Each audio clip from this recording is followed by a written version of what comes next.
السلام علیکم ورحمۃ اللہ وبرکاتہ۔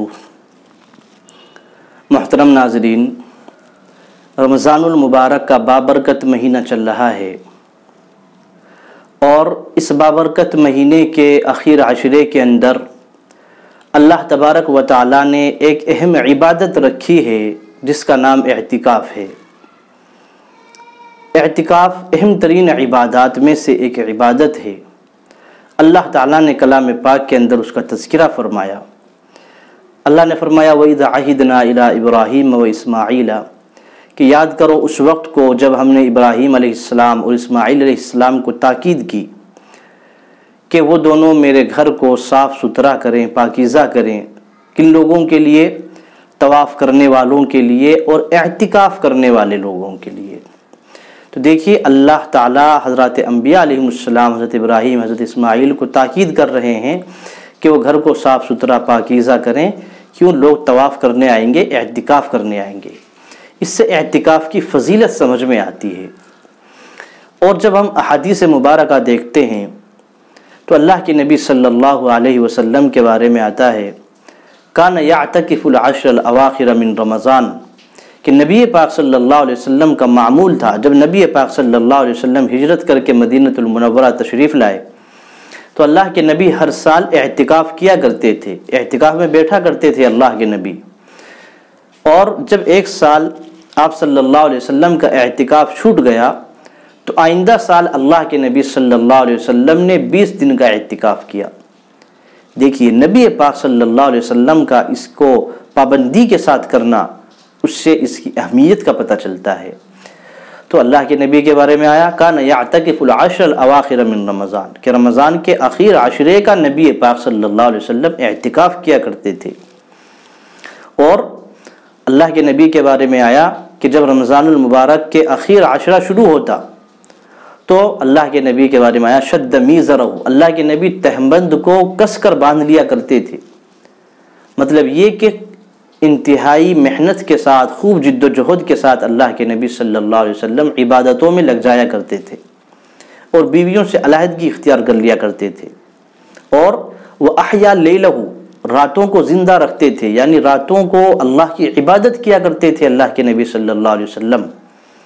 کبھی تہجد پڑھ رہے ہیں، کبھی کلام پاک کی تلاوت کر رہے ہیں، کبھی کچھ اور عبادتوں کے اندر مشغول ہیں۔ اور اسی طریقے سے ایقظ اہلہ، نبی پاک صلی اللہ علیہ وسلم خود بھی عبادت کرتے تھے اور اپنے گھر والوں کو بھی جگایا کرتے تھے۔ یعنی صرف یہی نہیں ہے کہ آدمی اپنے عبادت کر لے اور اسی پر اکتفا کر لے۔ آج ہم لوگوں کا حال یہ ہے کہ ہم لوگ تو خود بھی عبادت نہیں کرتے ہیں، اور اگر جو لوگ کرتے ہیں تو وہ اپنی نماز پڑھ لینے کو، اپنے کلام پاک کی تلاوت کر لینے کو کافی سمجھتا ہے۔ ایک شخص نماز پڑھ رہا ہے، تہجد پڑھ رہا ہے، لیکن گھر میں اس کے بیوی ہیں، اس کے بچے ہیں جو نہ نماز پڑھ رہے ہیں، فرائض تک بھی نہیں پڑھ رہے ہیں۔ تو لیکن یہ کیا ہے، اپنے گھر والوں کو کہنے کو اس کی ہمت نہیں ہوتی۔ ایسا نہیں ہونا چاہیے۔ آدمی ہمیں خود بھی عبادت کرنی ہے اور اپنے گھر والوں کو بھی عبادت کا حکم دینا ہے۔ نبی پاک صلی اللہ علیہ وسلم کا معمول یہی تھا، خود بھی عبادت کیا کرتے تھے اور اپنے گھر والوں کو بھی جگایا کرتے تھے، بیدار کرتے تھے۔ تو یہ نبی پاک صلی اللہ علیہ وسلم کا معمول تھا۔ اور پھر نبی پاک صلی اللہ علیہ وسلم نے اس کی فضیلت کو بھی بیان فرمایا۔ اللہ کے نبی صلی اللہ علیہ وسلم نے ارشاد فرمایا کہ جس نے اعتکاف کیا، رمضان المبارک کے اخیر عشرے کا اعتکاف کیا، کان کحجتین وعمرتین۔ دیکھیے اللہ کے نبی اس کا کتنا بڑا ثواب ہے، اللہ کے نبی اس کو بیان فرما رہے ہیں۔ اعتکاف کرنے کا ثواب کتنا ہے؟ اللہ کے نبی نے فرمایا گویا کہ وہ شخص جو 2 حج یا 2 عمرہ کرے، یعنی 2 حج 2 عمرہ کرنے کا ثواب اللہ تعالیٰ عطا فرمائیں گے اس شخص کو جو اعتکاف کر رہا ہے، اعتکاف میں بیٹھ رہا ہے۔ دیکھیے اللہ کے نبی نے مطلقاً فرمایا۔ تو لہٰذا جن لوگوں کے پاس خاص طور سے ذرائع نہیں ہیں، جن لوگوں کے پاس مال و دولت نہیں ہے، وہ حج عمرہ نہیں کر سکتے۔ آج حج اور عمرہ کرنے کے لیے بہت بڑی رقم چاہیے ہوتی ہے، لیکن اللہ کتنے کریم ہیں، کتنے مشفق ہیں اللہ تبارک و تعالیٰ۔ اللہ نے فرمایا کہ اللہ کے نبی نے فرمایا اگر کوئی شخص اعتکاف کر رہا ہے تو اللہ تعالیٰ اس کو 2 حج اور 2 عمرہ کرنے کا ثواب عطا فرمائیں گے۔ تو لہٰذا اس میں تو مالداروں کو اور غریبوں کو، سب لوگوں کو اس میں حصہ لینا چاہیے۔ ہر شخص کوشش کرے کہ وہ دنیا سے لا تعلق ہو جائے 10 دن کے لیے، اور اگر اللہ کے دربار میں، اللہ کے گھر میں پڑ جائے۔ انسان یہ سوچتا ہے کہ جی میرے ساتھ بہت سی ضروریات وابستہ ہیں، گھر والوں کے اخراجات جڑے ہوئے ہیں۔ ارے بھائی، اللہ کے نبی صلی اللہ علیہ وسلم سے زیادہ کس کے کام ہوں گے؟ نبی پاک صلی اللہ علیہ وسلم پوری امت کی طرف رسول بنا کر بھیجے گئے، لیکن جب کیا ہے اعتکاف کا وقت آیا، اللہ کے نبی صلی اللہ علیہ وسلم پیچھے 10 گھر چلا رہے ہیں، ازواج مطہرات ہیں، لیکن سب کو چھوڑ کے اللہ کے نبی اللہ کے دربار میں آ کے پڑ جاتے ہیں، ہے نا؟ تو یہ کیا ہے؟ اس کی فضیلت ہے اعتکاف کی۔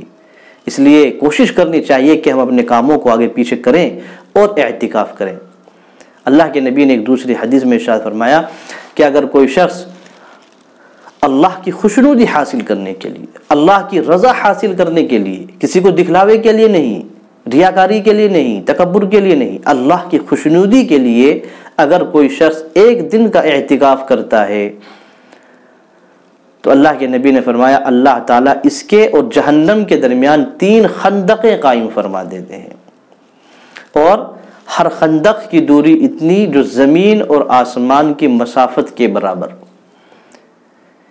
مطلب یہ ہے کہ اللہ کے تبارک و تعالی جہنم کے درمیان اور اعتکاف کرنے والے کے درمیان بہت زیادہ دوری پیدا فرما دیتے ہیں۔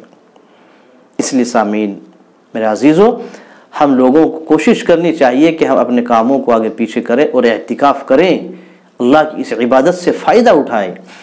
اور اعتکاف کے مقاصد میں سے ایک مقصد ہے شب قدر کو تلاش کرنا۔ شب قدر کو تلاش کرنا، شب قدر 1000 مہینوں کی راتوں سے افضل ہے۔ اس کے لیے الحمدللہ ہمارے بہت سے مسلمان بھائی کوششیں کرتے ہیں اور راتوں کو عبادت کرتے ہیں، لیکن جو شخص اعتکاف کرے گا تو انشاءاللہ امید ہے، ظاہر سی بات ہے، جب وہ مسجد میں آ گیا اور عبادت کر رہا ہے اللہ تبارک و تعالیٰ کی، تو انشاءاللہ غالب گمان ہے، امید ہے کہ یہ شب قدر کی فضیلت کو انشاءاللہ پالے گا۔ اور شب قدر کی فضیلت کو پا لینا دنیا اور دنیا کی تمام چیزوں کے پا لینے سے بہتر ہے۔ اس لیے ہم میں سے ہر شخص کوشش کرے کہ انشاءاللہ اس عبادت کے اندر ہم لوگ حصہ لیں۔ مرد حضرات کیا ہے مسجد کے اندر اعتکاف کریں، اور جو ہماری مائیں اور بہنیں ہیں وہ اپنے گھروں کے اندر اعتکاف کریں۔ اپنے گھروں کے اندر وہ کیا ہے گھر کے کسی حصے کو متعین کر لے جہاں وہ کیا ہے اپنا اعتکاف کرے، وہ وہیں پر کیا ہے رہے، وہیں پر اپنی نمازیں پڑھے، تلاوت کرے، وہیں پر ذکر و اذکار کرے، ایک حصے کو کیا ہے مخصوص کر لے۔ اللہ تعالیٰ مجھے بھی اور ہم سب کو عمل کی توفیق عطا فرمائے۔ السلام علیکم ورحمۃ اللہ وبرکاتہ۔